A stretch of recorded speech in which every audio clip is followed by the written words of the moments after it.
public comment? I have not received any emails or anything. No, we haven't received anything. Okay, thank you. Any changes to the agenda? I have none. Does anybody have anything? All right, so moving on to minutes approval. Who would like to move the minutes for August 24th? Amanda moves.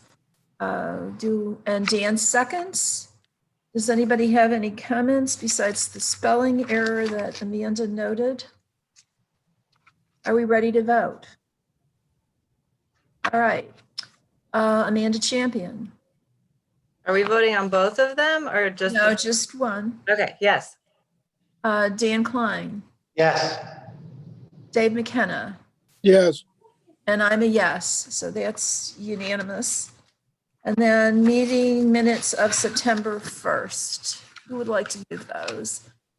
Dan moves those. Dave seconds them. Any comments?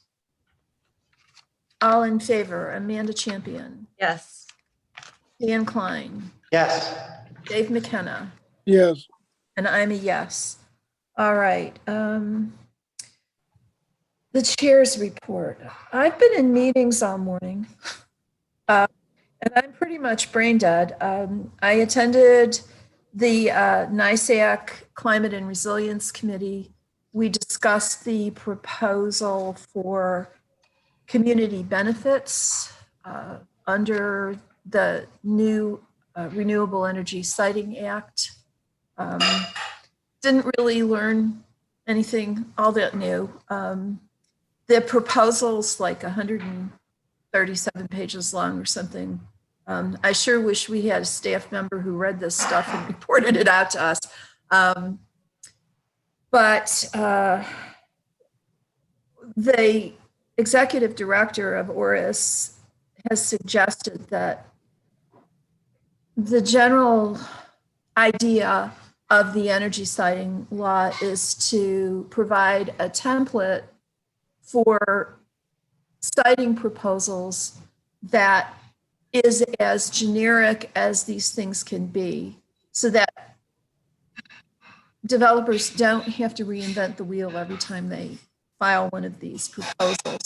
Obviously, this stuff is not set in stone, and there will be additions and changes based on the needs of particular sites. And that's pretty much the sum total of what we discussed. The community benefit pretty much looks like somewhat of a reduction in energy rates for community members on their bills. I don't know what else is going to be provided in terms of benefits to the polities that support or grant permits for these sightings. Those are things that we're going to have to wait and see about. We have a case committee meeting on Thursday, and that's about it for my report. Jason. Thank you, Deborah. A little to report on. You may have seen, I think you were contacted yesterday. We had a case this is a COVID update. We had a case in one of the school districts, Groton School District. All the contact tracing has been completed. All individuals have been identified in terms of close contacts for quarantine. And it appears to be, at this stage of the game, fairly contained and low risk, which is good. We'll continue to monitor it and see what comes of it. But so far, so good in terms of being able to manage the circumstances with it.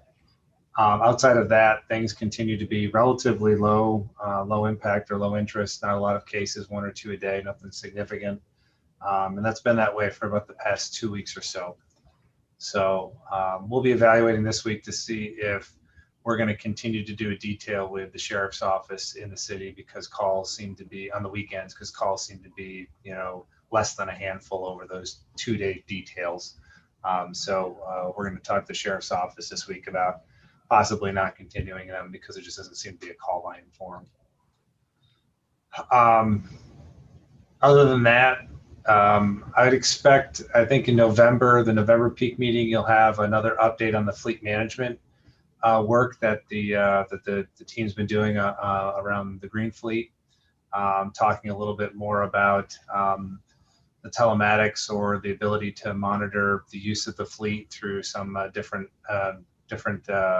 systems, electronic systems. Obviously, some vehicles are being used and some aren't right now still. So we'll have to see as usage comes back, you'll get a better reading of things. But I think they'll be coming back in November to give you an update on the green fleet initiatives. And then we're just in right now, and I haven't touched base recently, but I will shortly, with the facilities review, looking at several different opportunities for some on-site energy management or real-time energy management grant applications to NYSERDA that will help us be able to kick off some of the green facility planning. But I think that'll probably be at the next month's meeting. We'll be able to brief on that. Well, that's exciting. Thanks, Jason. Yeah. Like I said, I think I mentioned this during the capital program. This, I think, just got pushed back a little bit due to COVID, but we're up and running again, and we'll have more to update on it, I think, by next month. Does anybody have any questions for Jason? Jason, I will say, I understand why we've had to kind of push the date back on the net zero goal, but if we can move forward with that with all due deliberate speed, that would be great, because everything I'm reading and seeing suggests that we don't have till 2040. I think several things will come into play, Deborah. One is starting the planning process now and identifying the extent of improvements. REL and also the assistant civil engineer position that we funded, filling that will help manage some of the other facility projects that we'll be doing. And I think starting with the planning processes in the next year and identifying the facilities and numbers of improvements, as things will hopefully improve in the next 2 to 4 years, economy wise, you will be better positioned to make decisions on what facility improvements can be made and when. And the funding will be available at some point for these things. They may not be immediately out of the gate in the new year, but they will be in the upcoming year. So I think that you'll be in a position to probably readjust that program, Deborah, as based on need and based on availability of funds. So I still think it's doable in the time frame that we have, and it still may be doable earlier. We may find that as we get into this, certain projects bundled together will expedite the improvements. Right now it's still very broad in terms of three stages of investment over that 15-year period. It could be 2, depending on a variety of circumstances. So I just think it allows us the flexibility to continue to move forward, but that could change. It could be expedited depending on a variety of factors. Yeah, I understood why you did it. I just hope that we can move more quickly. What is the civil engineer position that you mentioned? So the associate civil engineer position that was funded this year. It's requested to be funded again next year in the facilities budget, and it's really to help manage a series of facility improvements and help REL in managing facility improvements over the course of the upcoming years. You've got a decent amount of facility improvements slotted for the upcoming maybe 5 to 10 years, and you really haven't done a series of investments to this extent facility-wise probably in 2 decades or more, when you had a much larger engineering staff. So this will help manage that workload, anywhere from public safety building to other facilities that you have. It'll allow us to manage the projects better and probably do more of them at one point in time rather than less. Okay, thank you. I know we've got a couple of people who came in a little bit late. If anybody has any questions for Jason, now's the time. Okay, I guess I should look to see if I have virtual hands. No virtual hands. All right. Moving on, committee members' reports. Does anybody have anything they'd like to report on? Okay, seeing none. Katie, you're on. Great. Hi, everybody. Good to see you. I just wanted to let you know a few things. We have been working on a greenhouse gas emissions and energy use inventory for both the community and government operations.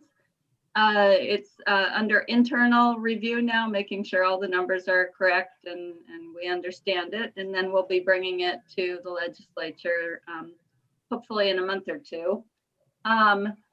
Also want to let people know that the EMC is hosting a virtual public outreach event on Thursday, October 8th from 7 to 8 p.m. The topic is environmental justice, and they're going to be refining the exact title and the speaker list in the next week, I think.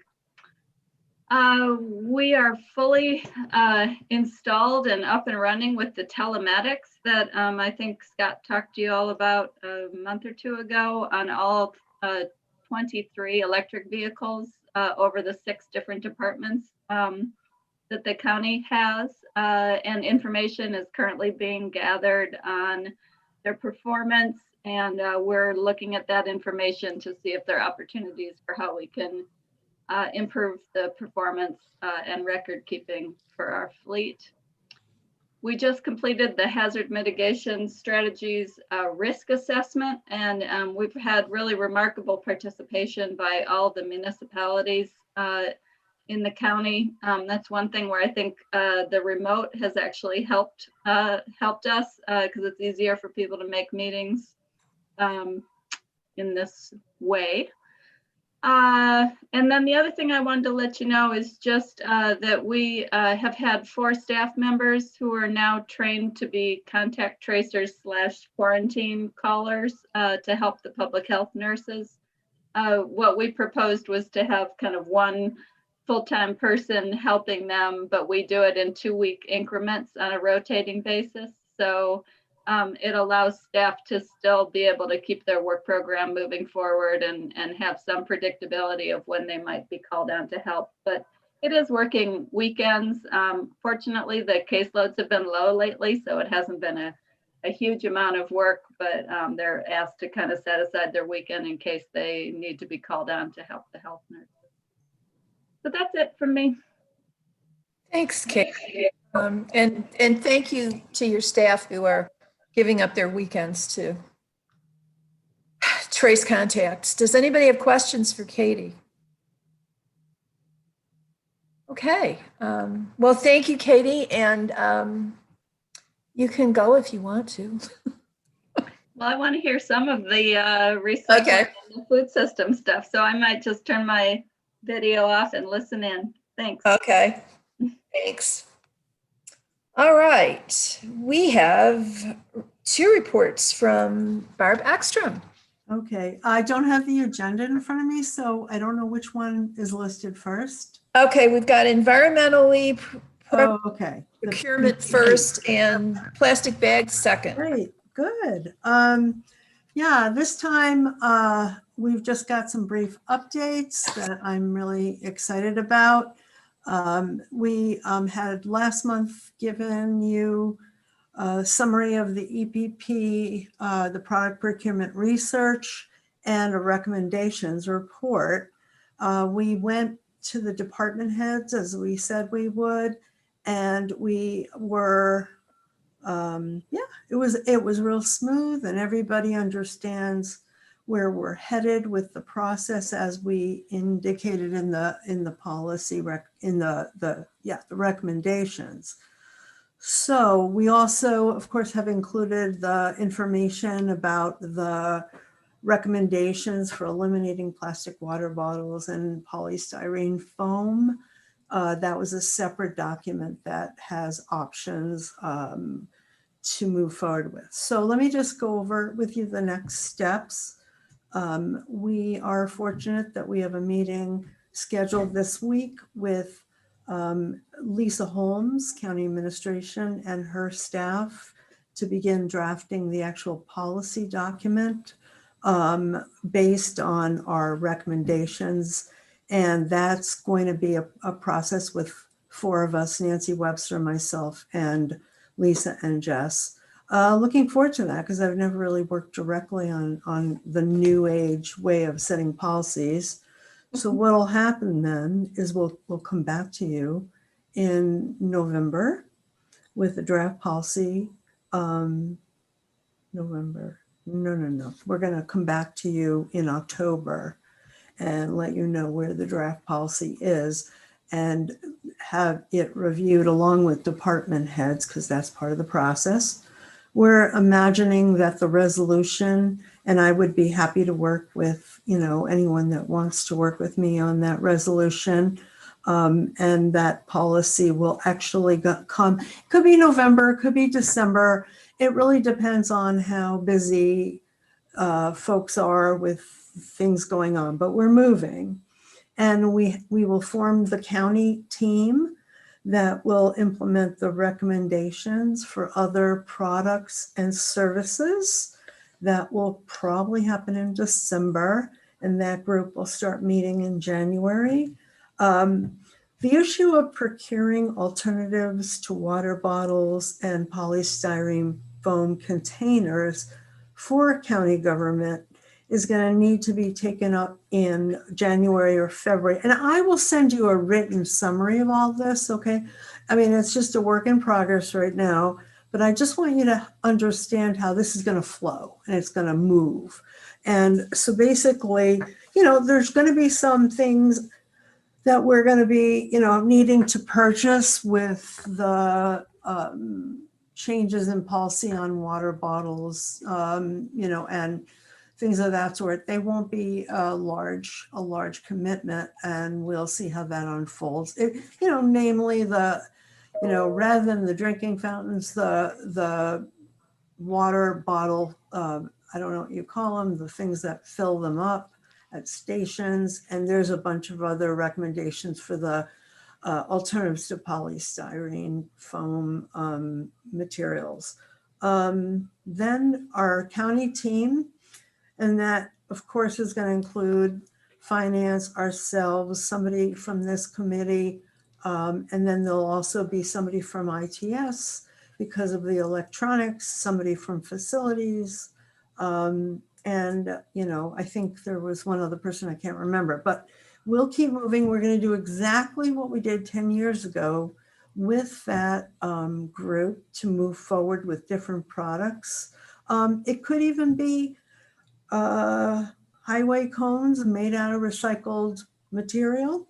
One of the things, of course, that we have to be thinking about, and the research really showed, is what should the price differential be in making those decisions? And it's going to vary depending on the product, that some are easy, some are harder, and we'll be moving forward with those decisions. And I'm going to talk with Lisa and Jason more about how those decisions need to be made, because I think it's all about procurement and about policy at that, procurement implementation at that point.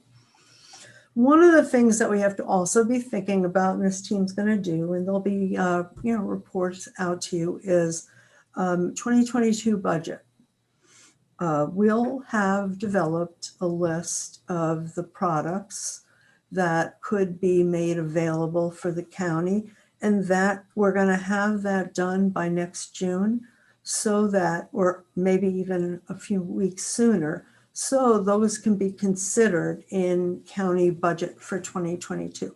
So there's kind of a transition period we'll be going through, and then implementation. And we're excited. There's a lot of products that a lot of other places are using that we're gonna look at as well. So that's where we stand right now. I'll send you a little short timeline that gives you a guide to where, what's going to happen between now and next June. Okay, starting Thank to you, Barbara. feel like it's really going to happen, right?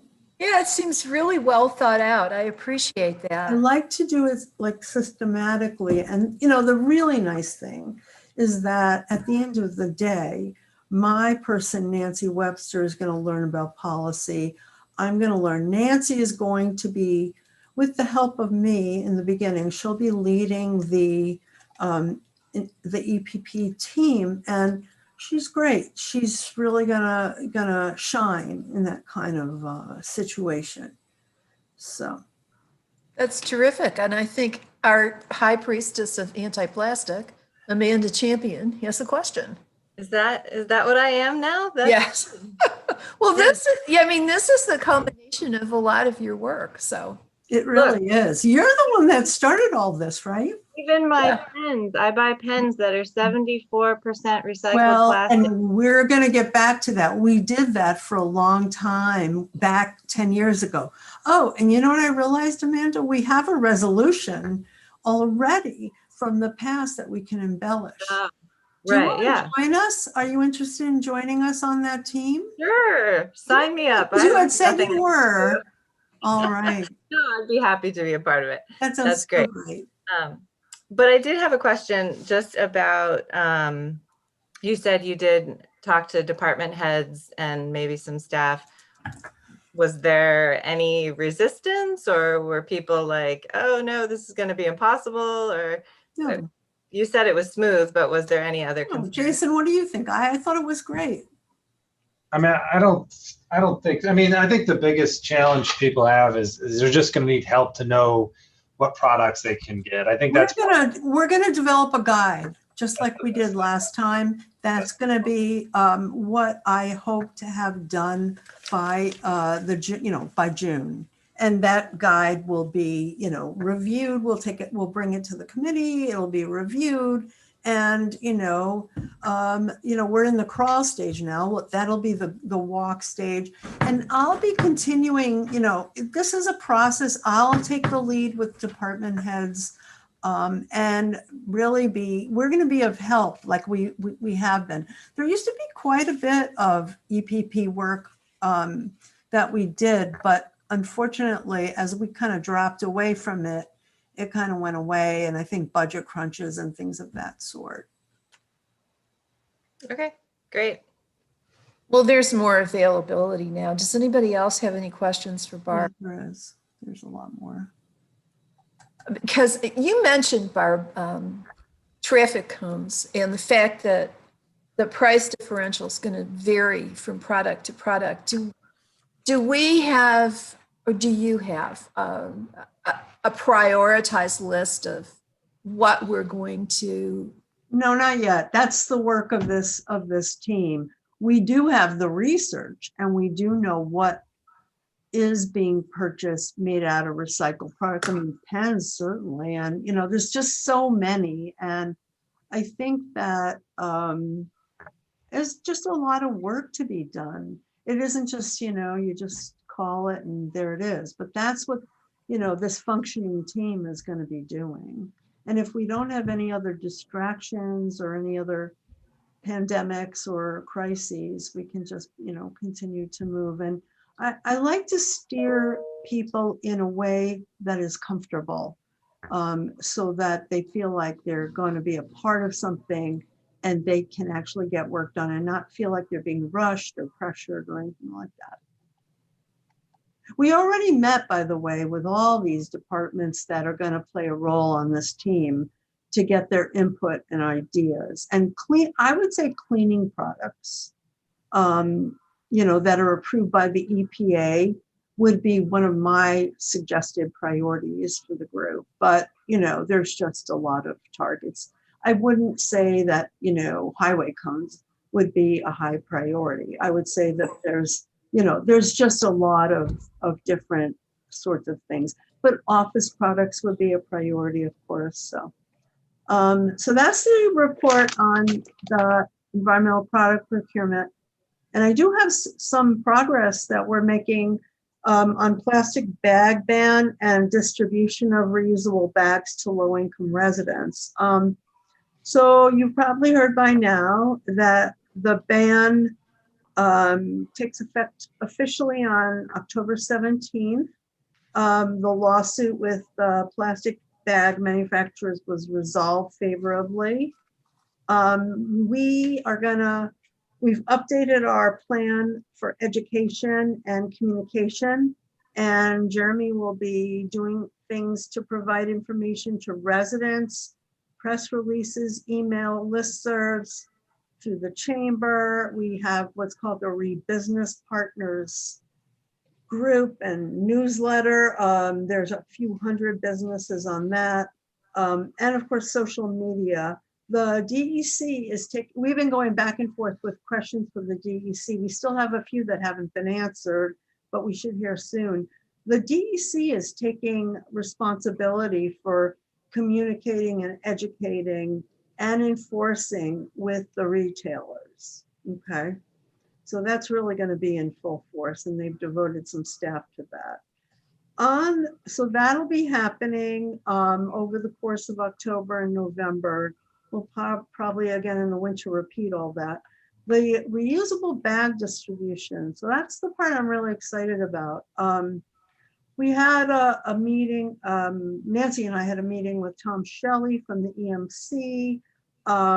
Remember, this only applies to low-income residents that qualify for benefits. The work the EMC did with their grant in the past really wasn't limited to low income. They tried to go to places that included a number of low income, but this one will need to be. We've received as a county about $6,700 from stores for the purchase of these bags so far. Now it's going to become more. I worked with Rick Snyder and Jason. We've created an account. There'll be very, very meticulous tracking on the part of our fiscal coordinator here because there's state reports that are required. Let me tell you, the procurement of these bags is in progress. We've got the spec. For this amount of bags, we're only getting a couple quotes. Unfortunately, Nancy has a sick child today, and she has the sample bag that I was just going to whip out and show you. It's nylon. We received it at a NYSAR conference. It's similar to the Chico bag, but a little bigger and a lot cheaper. I think they run $350 a piece, but again, we're going to get the quotes. Once we get these quotes, we'll target, we're going to start targeting distribution in November. The EMC has agreed, and I'm going to be going to their waste reduction committee meeting, but they've agreed to distribute as volunteers to food banks. I am going to work imminently with both the health department and DSS with my counterparts to get the right context. We're going to figure out how to distribute those bags to other, WIC recipients or other recipients of the social service benefits. And if we need to, we are the proud owners of a truck for food scraps collection and a driver. And we're in a position, if we needed to do that, we could fit it in. We calculated the number of hours that could be doable. And yeah, and we have pickup trucks and such. So I said we weren't going to distribute, but at the end of the day, the way I'm looking at this now is it shouldn't be a very big deal. And we're going to have to go, we're going to have to slow and steady and make sure that everything is done properly.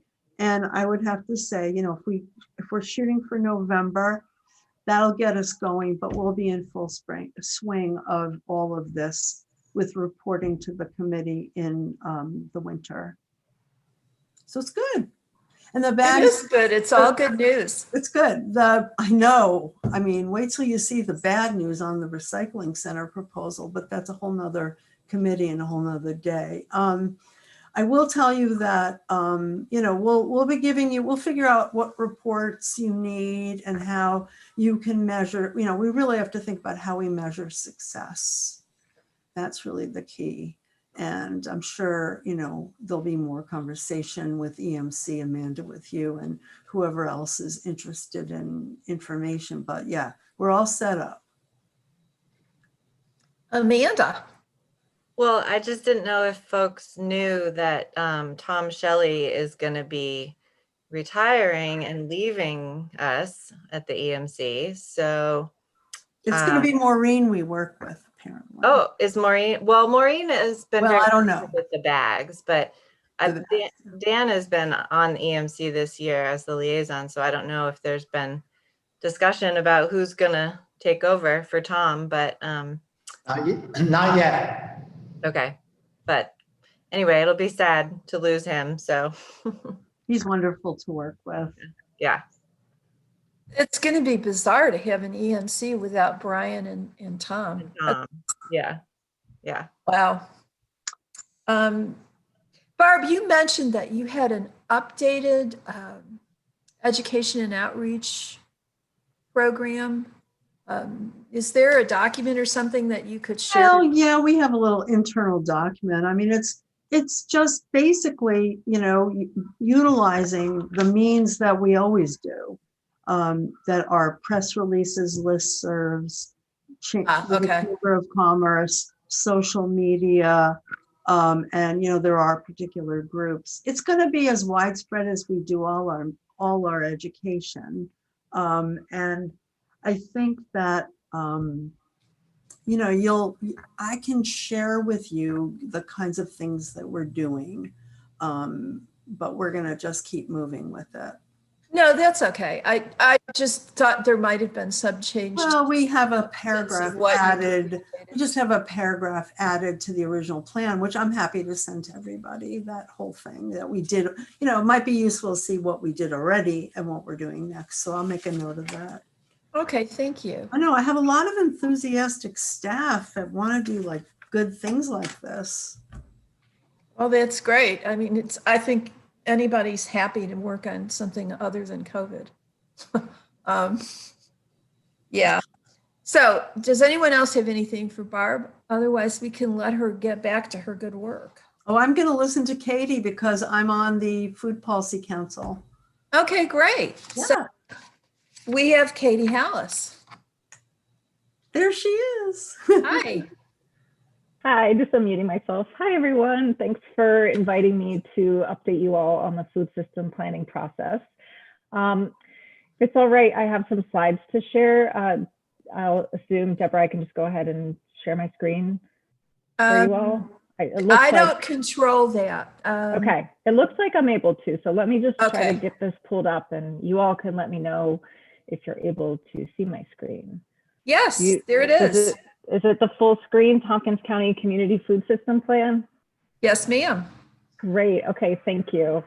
All right. So hi again, everybody. As Deborah said, I'm Katie Hallis, and I'm the coordinator for Tompkins Food Future, which is the name that's been given to the community food system planning process. And I'm excited to share a little bit with you all about what we've been learning thus far as we delve into better understanding our local food system and hearing from the community about what matters to them when it comes to food.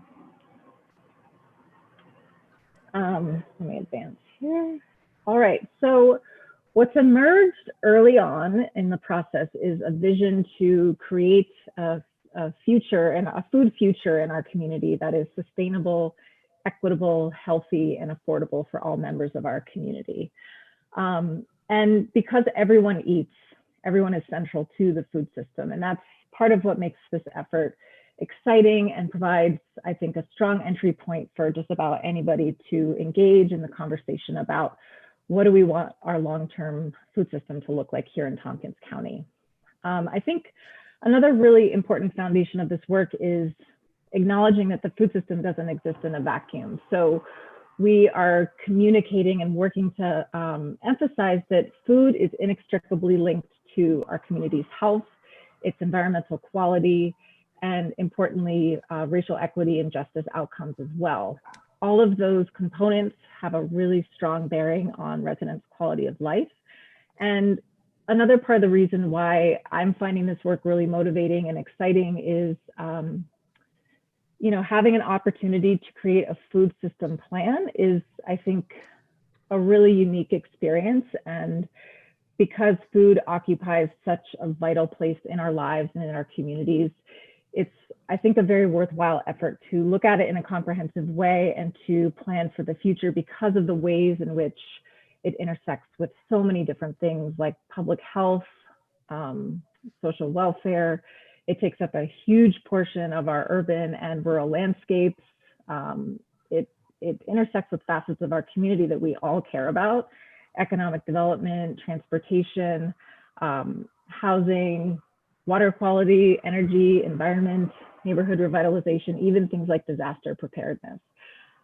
So having this chance to learn more about our food system, where the challenges and vulnerabilities and gaps are, but also where are the opportunities and assets that we want to build on to really work towards solutions and change that will provide benefits and positively impact the entire community is, there's a lot of potential in this process.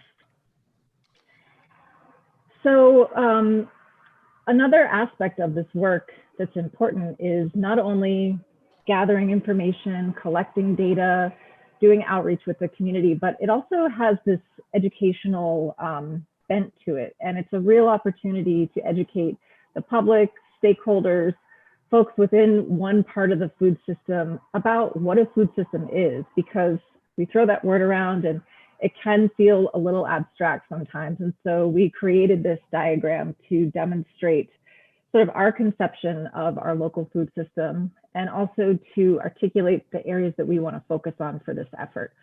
So we're conceiving of our local food system as like a soil to soil system. So, you know, everything that happens from production all the way through waste, whether the food's disposed of or returned back to the soil, and it's sort of everything in between. So the processing, the aggregation, the distribution that's happening, the retail sector, what are people consuming, and what is the situation when it comes to people's ability to access food and have experience food security. So this is sort of our depiction of the system as a whole, the path that food travels from farm to eaters. And just to note, we have started this process within the access and security sector. So we're kind of taking that on first in terms of our process. And just to say a little bit about that, we think about access, we think about food being accessible when it's affordable and community members can readily grow it or raise it, find it, obtain it, transport it, prepare it, and eat it. And that food security exists when all people at all times have sufficient access to physical and economic access to sufficient, safe, and nutritious food that not only meets their dietary needs, but also their food preferences to have an active and healthy life. And this, you know, doesn't come as a surprise to any of you, I don't think, but despite the fact, oops, sorry about that. Despite the fact that we really do have an abundance of food here in Tompkins County, not all residents get to really experience that abundance, and many families in Tompkins County struggle to afford enough food. So I want to share with you a little bit about what we've learned thus far in the access and security sector. Primarily, what we've done so far is interview a number of stakeholders who are heads of agencies, organizations, sort of on the front lines. We've identified 27 people that we'd like to speak with through an in-depth interview. We've to date interviewed 21. We've also put out community surveys and have had conversations with folks who have lived experience with food insecurity and who are experiencing this on a day-to-day basis. And that effort is ongoing and continuous, primarily through conversations that we're having with people just by showing up at food pantries and other food distribution sites. So within these interviews, one of the key questions that we asked were, what are the key barriers that you witnessed to food security in Tompkins County? And here are some of the things that we're hearing. And you all can see that it's a real spectrum. People talk about structural level concerns like poverty, which is really one of the roots of food insecurity, lacking a living wage, but also some of the more nuanced concerns within our community. Transportation, of course, is a huge one, and we're hearing that over and over again. Hearing about some of the challenges experienced in the rural communities where there's simply nowhere to buy food except for a gas station. The stresses of daily life and feeding families and the inability to get a healthy meal on the table, so on and so forth. You can kind of start to get a sense of the landscape here. And I'll just say, if anyone wants to jump in at any point with questions or comments, please feel free to do so. Also wanted to just share with you a few additional insights through some of these interviews and conversations. We're hearing things about how hard it is for people living with food security, the real struggles that people face on a day-to-day basis. So things like, to get the food you need, it's a full-time job, and hearing that there's got to be a way to make this work better. People live in chaos. Let's not make it harder. A real desire to do more and to do better, to have more data to better understand the need and what specific solutions could be tailored to that need. And also a real desire to, again, address those structural issues like poverty, and are we helping people to actually become food secure rather than just kind of that, you know, day-to-day crisis response that kind of is the charitable food distribution model. So some of that represents kind of our more qualitative data that we've pulled together to date, and I wanted to share with you a little bit on the quantitative side. So what you see here is the most recent kind of best approximation of food insecurity that we have to date, probably the most reliable source on food insecurity because it's at the county level. It's actually surprisingly something that is not all that well tracked, but Feeding America does track it, and through their annual Map the Meal Gap study, that's where this is from. And excuse me, you'll see in that bottom corner the link to that page.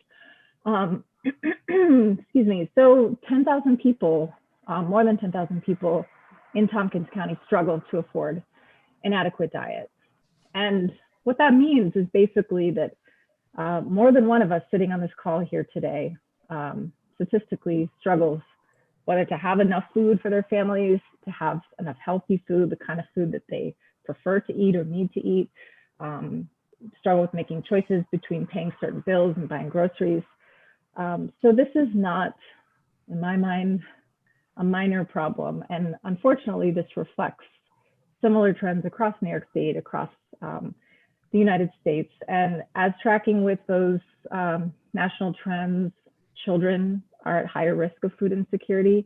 Households with children in them tend to be much more at risk. I also thought it might be interesting for you all to see, obviously 2018 in some ways feels like a lifetime ago. And I thought you might be interested to see a little bit of a snapshot from what's been happening on the ground here over the last couple of months. Obviously, this is just a very short window of time and obviously reflects a very unusual time, but you can see I have just a few data points here pulled from the Food Bank of the Southern Tier from May of this year, a substantial increase in food pantry deliveries, a very substantial increase in the distribution of food at drive-up pantries. And these are just comparisons over the prior May. In July, there was a survey that went out to Tompkins County residents. I believe those who answered questions about food, it was just shy of 500, the sample size there. And 1/3 expressed worry about having enough food to eat or having to reduce the amount of food that they ate. And respondents said that they were using food pantries for the first time or more compared to last year. So I think many of us have, there's a lot of wonder and curiosity about what's coming down the pike, and that's pretty hard to know, but also I think it's safe to say that 2020 is going to be a year where food insecurity is impacting many more people than it has, than sort of the trend has been for the last 5 to 10 years. And it's hard to know what that will look like 5 to 10 years from today, but this projection comes again from Feeding America, the Mapping the Meal Gap study, and they're looking at about a 5-point increase overall, and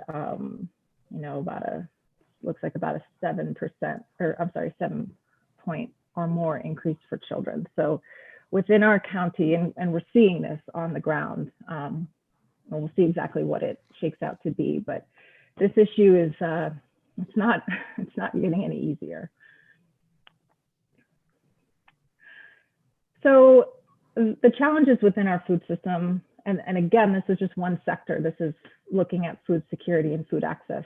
So there's a lot more to come, but the challenges within our food system are significant, and probably more so than we even know at this stage, because we're just sort of starting to tap into the collective insight and knowledge.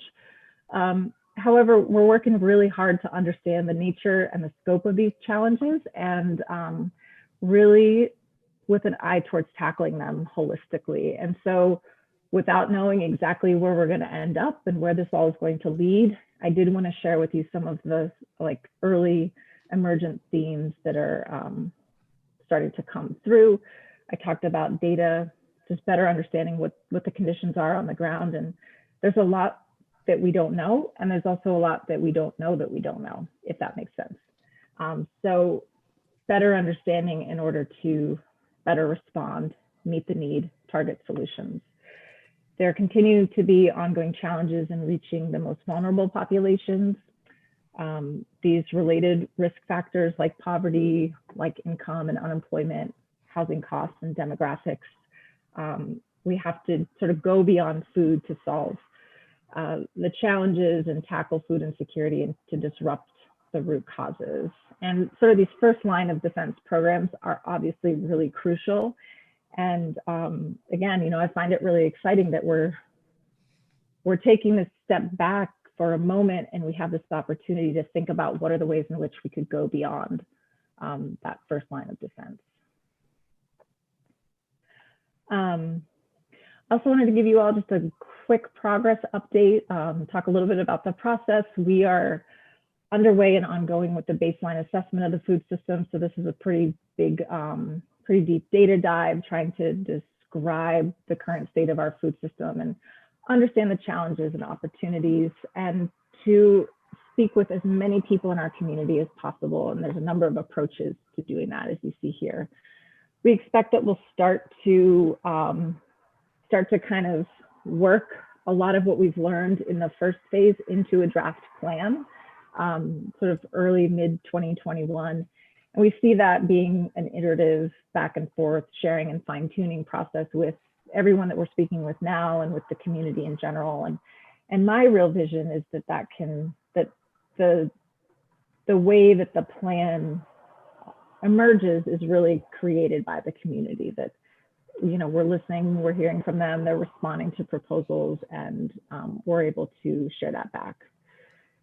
I also wanted to touch on some of the ways in which we are working to leverage community input and resources, and to not just do this in a vacuum. Of course, a process like this during COVID is, well, it was certainly unexpected, and there's been a lot of pivoting and just reevaluating how we're going to do this. And to Katie's point earlier, in some ways, certain things can be easier to do over Zoom. It can kind of mobilize people a little bit more quickly. So we are continuing to find ways to connect with people. It just doesn't look exactly like we initially thought it would, but you can see a number of the entities and organizations that we've been working with, whether in a direct fashion, collaborating, getting support from in terms of data.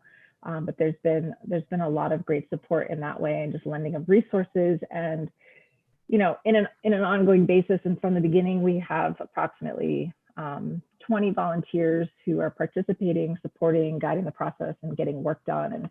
And you can see that point below there about some of the ways in which people are contributing and just lending a lot of their own time and energy and resources to support this effort. So that's been a really just wonderful aspect of the work as well that I wanted to share.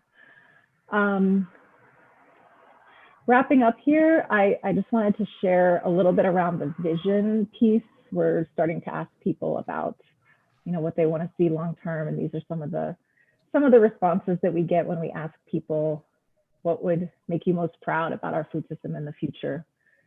And I just wanted to end on the note of thanking you all for your support of this really crucial work, And just to say that building a stronger food system or trying to do that requires this type of intentional, well-resourced and focused effort. And I just thank the legislature for seeing the potential in this process. And I wanted to also share that nearly everyone I've spoken with in the community about this process has been really glad to know that it's happening. And you know, folks are thanking me for working on it, and they're excited to see what can come of this. So that's been really positive. And I just wanted to ask you, what do you want to know about our food system, and what questions, ideas do you have for us? And welcome any other thoughts or feedback or questions that you might have.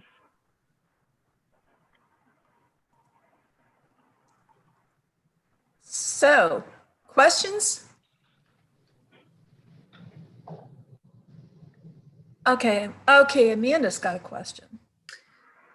Well, I'm not sure exactly what my question is, but on your last page with the goals for what people would like to, what does success mean? And there was a couple on there about kids, and I guess, you know, I mean, that would be one of my goals.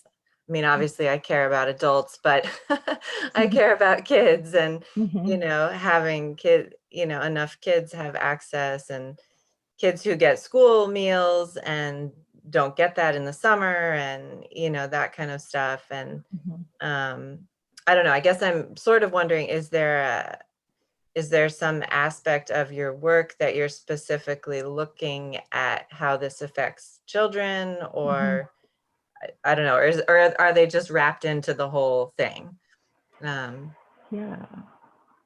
Yeah, that's a great question. Thanks, Amanda. One thing that's been really exciting about this, I mean, the sort of quick answer is that, like, this work definitely looks at the full spectrum of, like, the population, but certainly, you know, you are among many who are really concerned about childhood nutrition, and really, you know, I talked a little bit about vulnerable populations, and I think that that's sort of where that piece comes up as well. Like, there are a lot of kids who are food insecure, as we saw, and I think I see different numbers, but the most recent I saw was like 44% of kids in Tompkins County qualify for free and reduced lunch. So, like, that's significant. And so it's definitely emerging as a sort of a key demographic to focus on.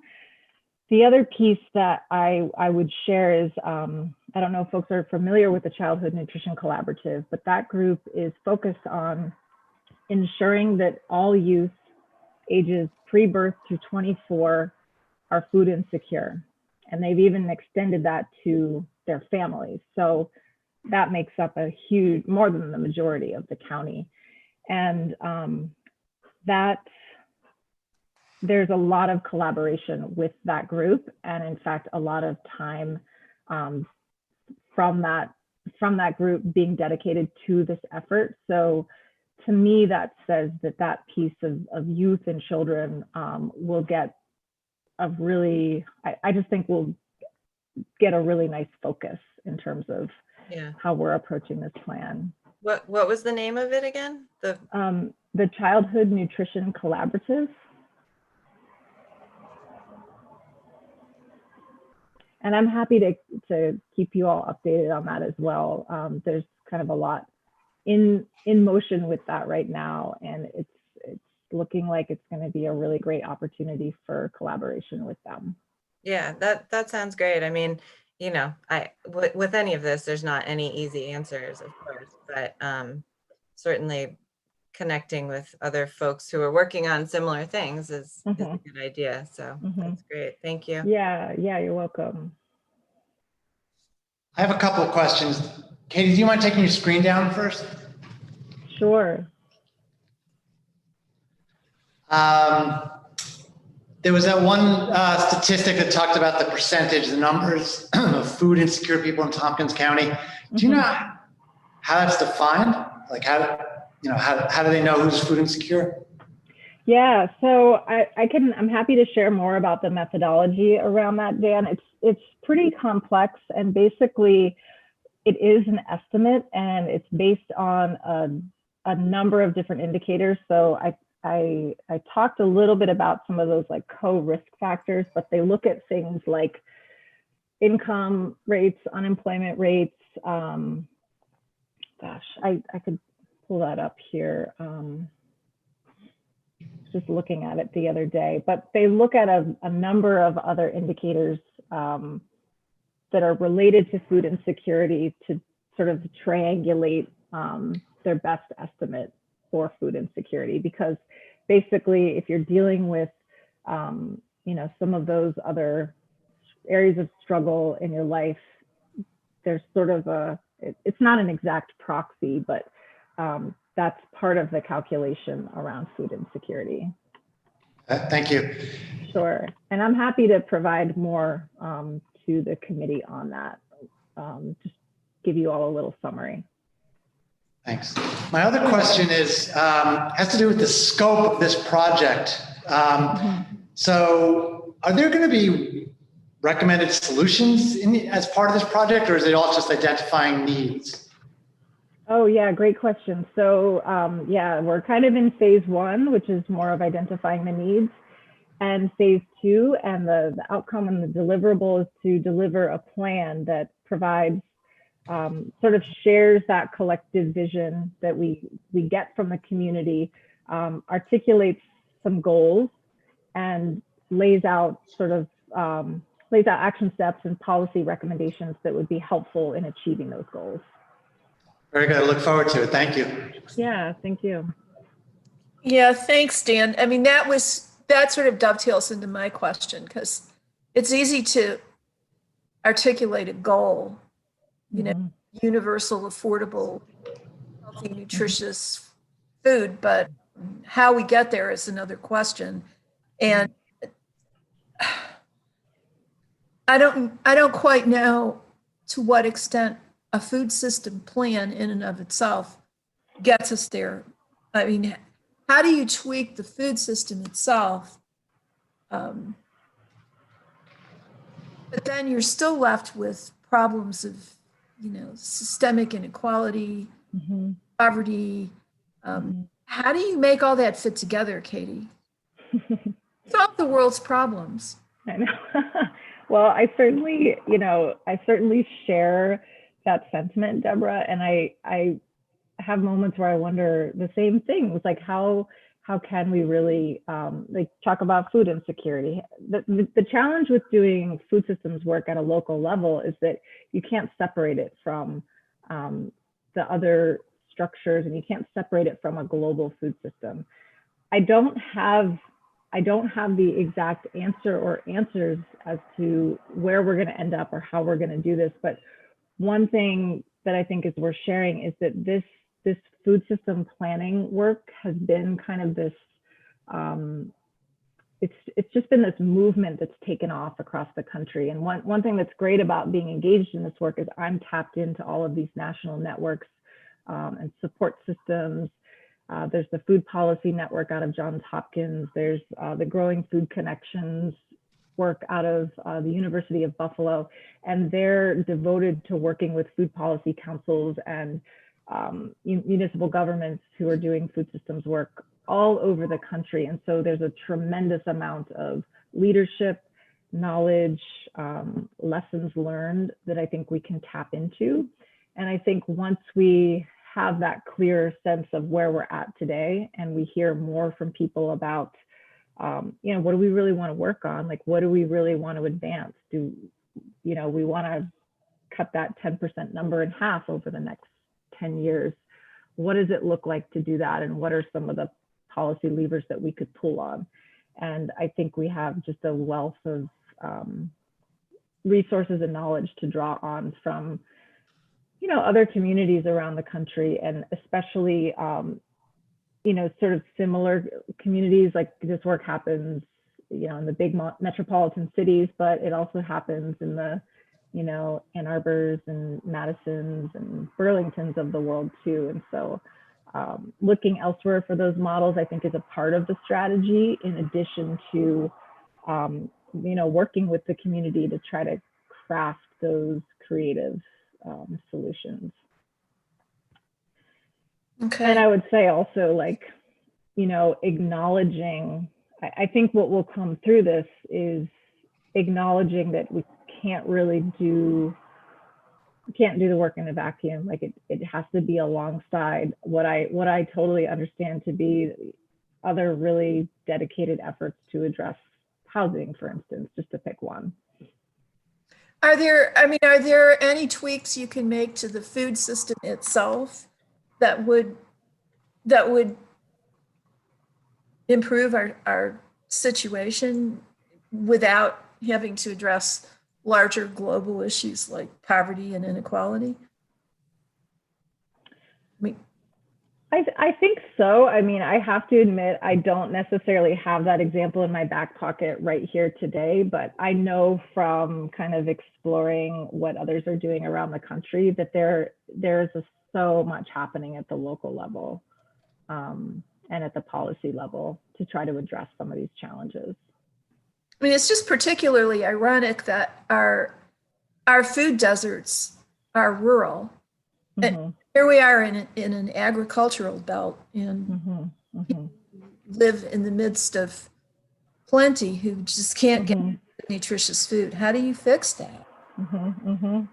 Well, one thing, I'll share one quick example that comes to mind. I mentioned LA, which is not that similar to Tompkins County, but one of the programs that came out of their food system planning effort was they set up an initiative working with convenience store and gas station and like bodega owners, and they basically provided them with technical assistance and support to help them bring more fresh, healthy, nutritious produce into their stores. It was a really interesting and cool program. They provided a lot of support to those business owners to do that, and they didn't just say, "Oh, you have to," it wasn't like a finger wagging kind of thing. It was more like, let's start with a conversation. Let's figure out, let's hear more about your needs. Let's hear more about what you want to be doing with your business, and I think sharing what they learned from their research. I recently heard about an effort. I'm sure folks have noticed the emergence of a Dollar General store, like on every corner, it seems. I keep hearing about more and more proposals for them going into small towns around. And somebody mentioned a proposal for a Dollar General outside of Tompkins County, but nearby. And the mayor had put some sort of stipulation where they required, if you're going to open your doors here, you have to meet certain standards of, providing fresh produce. It's really interesting, like not stopping Dollar General. And in fact, people, We can Dollar do General. that. Well, yeah, I didn't really know that. So I'm definitely interested to explore Yeah. things like that. Yeah. That's great. Yeah. I see Henry has a question. I do.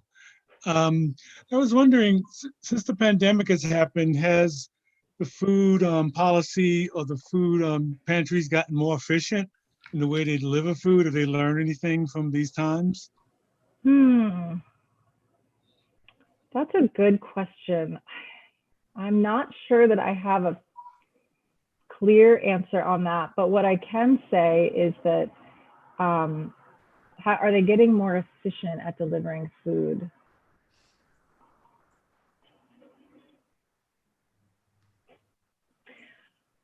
I think that it might be a good question for Holly Payne, who some of you may know her, but she's coordinating the COVID food task force. And so she's been more involved with the direct provision of food and distribution. I do talk with folks who, coordinate and run the pantries, and they've definitely had to pivot. They've definitely had to change the way that they do things. Primarily that they've had to, some still do this. Like I know Enfield still allows people to come through and have more of like a shopping experience, which there's a lot to be said about that for other reasons. But most of the pantries right now are packing boxes and, handing them to people through their car windows. And so I don't know if that necessarily means it might be less efficient because it's, requiring like another set of activities. The other thing I hear, Henry, is that, during COVID, there's been just an outpouring of volunteerism and support and concern, and that's kind of, been one of those silver linings where people are really concerned and they really want to help. And, people talk about, and I've asked them directly, do you ever worry about this level of support sustaining? Like, are people going to continue to be there even after we feel like COVID has kind of settled out?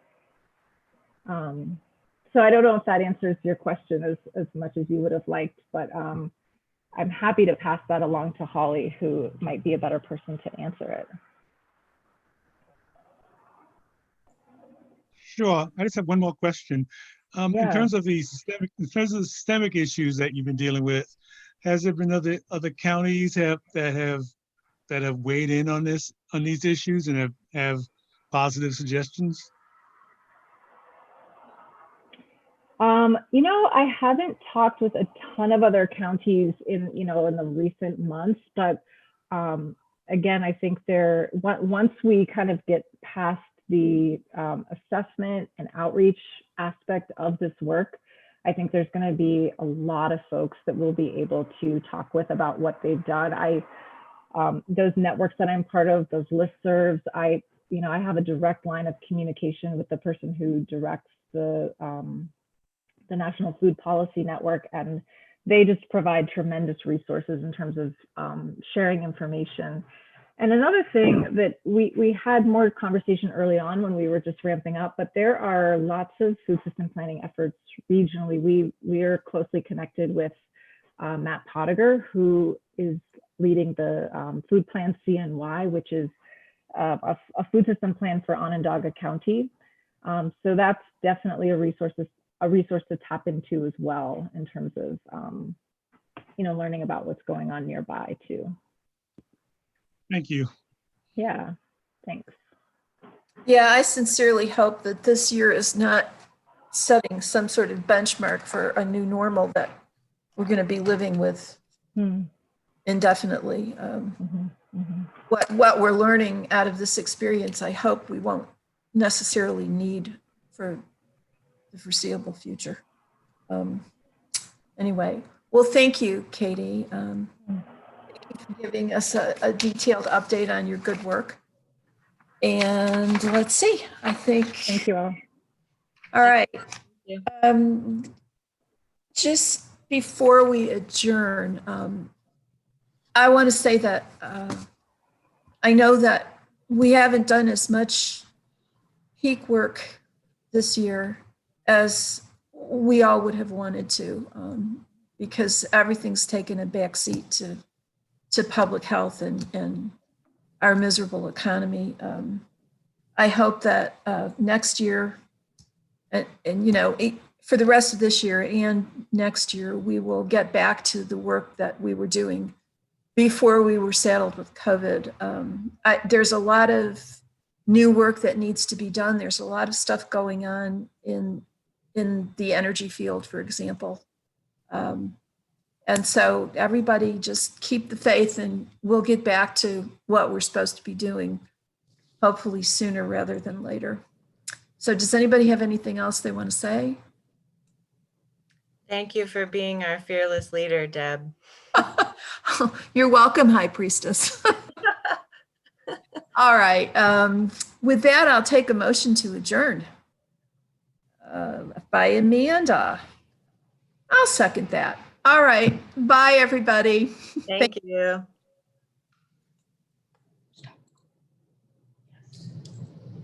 End stream. And back to Zoom. Yes.